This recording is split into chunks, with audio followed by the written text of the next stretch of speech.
गत राज्यसभा निर्वाचन रे जो दुईटी भोट नाकच हवा कथा किंतु तांकु अलाउ करागला।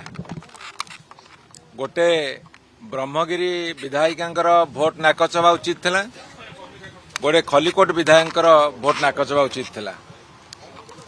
एवं ब्रह्मगिरी विधायिका कहिले जे भूल डबल मार्किंग हो गला किंतु तांकु भोट दवा को अलाउ करागला, जोटा कि एकदम भूल कथा थिला।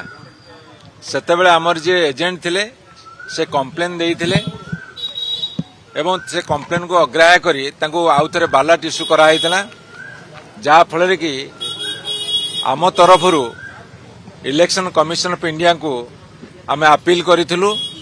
सी स्टेट इलेक्शन इलेक्टोरल ऑफिसर को दायित्व देइथिले आज भेटिबा पई। से भेटिया परे से तांकर असामर्थ्य प्रकाश कले। से कहिले ये होची आम जुरिडिक्शन भितर नाही, एटा सबुठु दुख एवं दुर्भाग्यर कथा। एवं से मध्य तांको रिपोर्ट रे कहिले जे पेन लीकेज हेतिला, जो भोट दबा पेनटा सेइतरु काले काली बहुतला। जदि इलेक्शन कमिशन ऑफ इंडिया पेन रु काली बहुची एवं जने डबल मार्किंग कर दउछंदी, ताले एटा कौन आपण माने विचार करंतु। एते लोक भोट देले कहा पेन से एका कलम काली बहिलानी किंतु आंके भोट देला बेले कुआडे पेन लीकेज हो गला, यही कथा हमको कहा गला।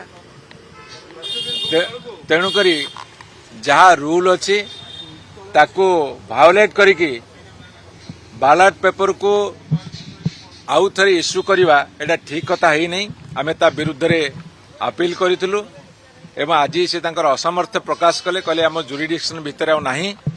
तेणु यार सब दुख परितापर कथा। आमे बसी निष्पत्ति करिवु आ परे कोन कार्यपंथा ग्रहण करा जाय पारे। आज्ञा आमे बसी की निष्पत्ति करिवु जेतेबेले इलेक्शन कमिशन ऑफ इंडिया असमर्थ प्रकाश करूछंती एवं कुआडे तांकर देइथिबा कलमरु काली लीक हो जाउची एभली जुक्ति देखौछंती, ता विरुद्ध रे कोन करा जाय परिवो आमे निष्पत्ति